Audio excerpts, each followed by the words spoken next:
माननीय पदाधिकाऱ्यांच्या या ठिकाणी उद्यापासून होत असलेल्या दौऱ्याच्या संदर्भात नियोजन आणि 20 तारखेपर्यंत आपल्याला कशा पद्धतीने प्रचार यंत्रणा राबवून या निवडणुकीला सामोरे जायचं याकरता आजच्या बैठकीचं आयोजन केलेलं आहे।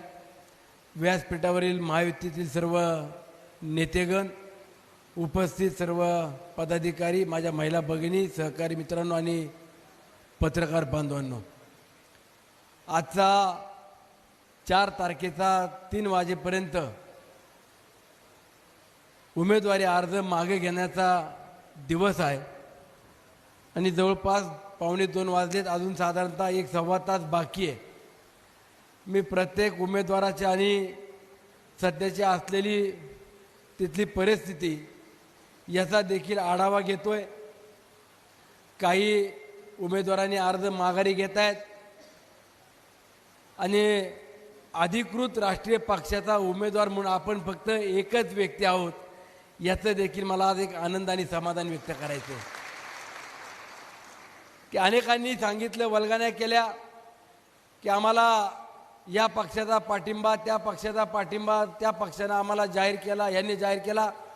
अद्याप कुठल्याही पक्षानं समोरच्या विरोधी असलेल्या 5 ते 6 उमेदवारापैकी एकालाही अधिकृतपणानं पाठिंब्याचं जाहीर पत्र देखील दिलेलं नाही। परंतु आपल्याला महायुती म्हणून भारतीय जनता पक्ष असेल, शिंदे साहेबांची शिवसेना असेल, रिपब्लिकन पार्टी ऑफ इंडिया आहे आणि स्वाभिमानी रिपब्लिकन पक्ष आहे, या सर्व पक्षांनी देखील आपल्याला अधिकृतपणानं पाठिंबा जाहीर केला। आणि आता काही मंडळींची धावपळ सुरू आहे की आम्हाला पाठिंबा द्या, या पक्षानं पाठिंबा द्या, त्या पक्षानं पाठिंबा द्या। परंतु मावळ तालुक्यातली परिस्थिती पाहता कुणाला पाठिंबा द्यायचा हा देखील अनेक काँग्रेसच्या नेत्यांना प्रश्न पडला आहे। शिवसेना उद्धव साहेबांच्या पक्षातले देखील नेत्यांना प्रश्न पडला आहे आणि भारतीय जनता पक्षाचा तर संबंधच नाही। परंतु काही मंडळी सांगतात की भारतीय जनता पक्ष मावळ तालुक्यातले जे काही 4-5 मंडळी नेतृत्व करतायत ते म्हणतील तोच पक्ष, आणि अशा पद्धतीनं काही आता हट्टास धरून उमेदवाराला पाठिंब्याकरता पळतायत। आता समोरच्या विरोधी पक्षातले 2, 3, 4, 5, 6, 7, 8 कुठल्या मताला येईल किंवा कुठल्या बॅलेटवरती त्यांचं नाव येईल हे अजूनही निश्चित नाही। पाठिंबा निश्चित नाही, चिन्ह निश्चित नाही, आणि तयारी करतायत तर कुणाच्या जीवावरती करतायत तेही सांगता येत नाही। उद्या मावळ तालुक्यातलं विजन काय असणार आहे, आमचा अजेंडा काय आहे हे देखील सांगता येईना। आणि फक्त सुनील शेळके हाच त्यांचा अजेंडा। जे कार्यकर्ते वडीलधारी त्याला पाठबळ देत आहेत त्यांना थांबवणे हेच त्यांचं धोरण। आणि मागच्या काही दिवसापासून पाहतोय की रात्री 2-2, 3-3 वाजता फिरायचं, कुणाचं मोबाईलवरती स्टेटस असेल तर त्याला सांगायचं स्टेटस काढून टाक, कुठली कमेंट करू नको, आणि जर तू ऐकलं नाही तर तुला आमच्याशी वाईटपणा घ्यावा लागेल। अरे असला कुठला प्रचार या मावळ तालुक्यामधल्या मंडळींनी आणलाय हाही कळाना। राज्यामध्ये महायुती म्हणून आपण काम करत असताना मागील 5 वर्षापूर्वी या मावळच्या मायबाप जनतेने मला काम करण्याची संधी दिली। 1.25 वर्ष कोरोनासारख्या महामारीमध्ये गेलं, 1.25 वर्ष त्यानंतरचं काम करण्यामध्ये जो काय निधी आणता येईल तो निधी आणण्याचा प्रयत्न केला। परत वर्षभर विरोधी पक्षात बसावं लागलं आणि नंतरचे 1.25 वर्ष महायुतीमध्ये काम करत असताना अवघ्या 3 वर्षाच्या कालावधीत आपण या तालुक्याच्या सर्वांगीण विकासाकरता 4,158 कोटी रुपयाचा निधी देखील आणण्याचं काम केलं। गावागावामध्ये रस्ते, लाईट, पाणी या सुविधा आपण करण्याचा प्रयत्न केला। इंद्रायणी नदी असेल, पवना नदी असेल, कुंडलिका आहे, या नद्यांवरचे पुलांची कामं उभी केली।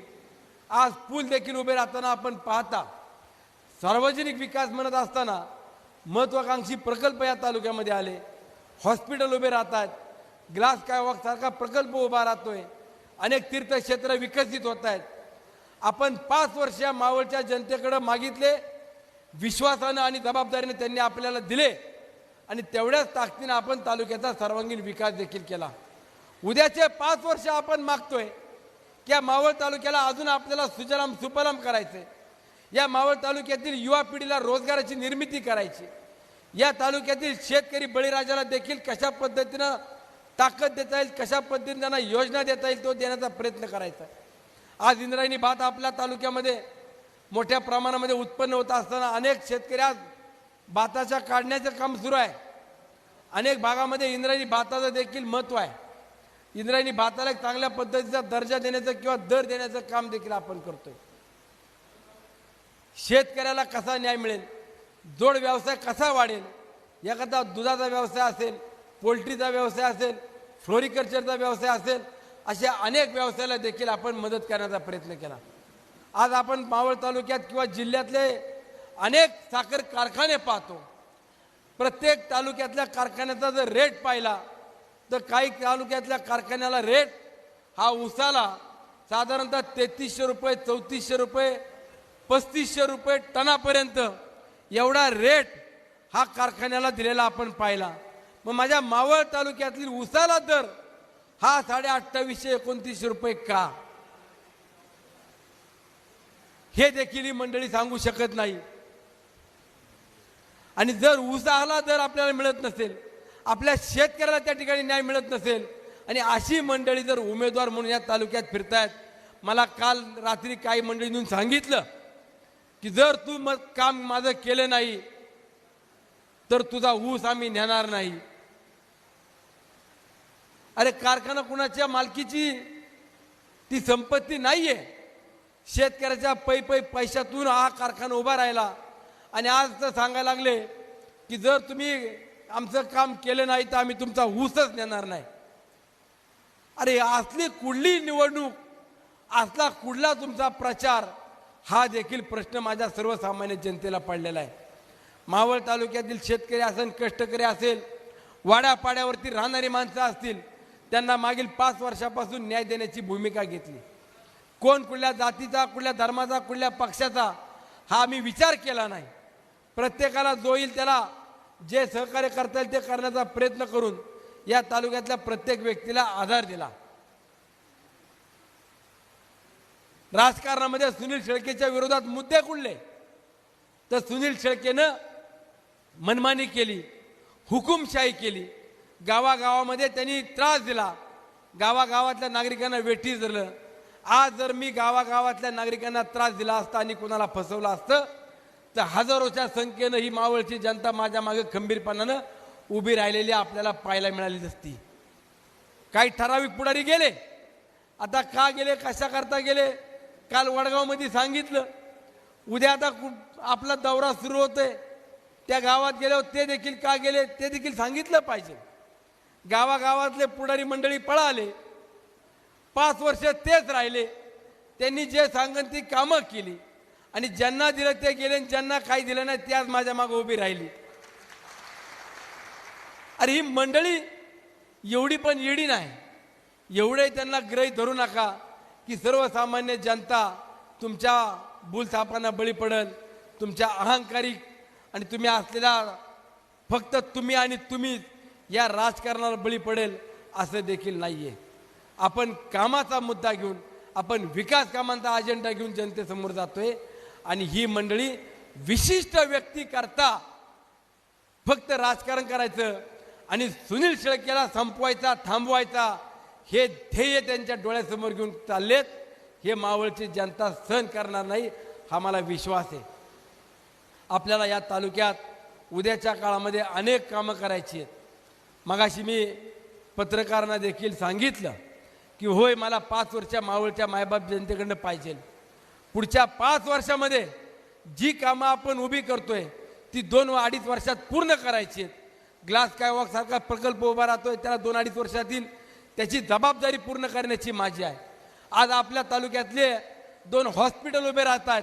कानेफाट्याचं हॉस्पिटल पूर्ण झालं, लोणावळ्याचं हॉस्पिटल उभं राहते.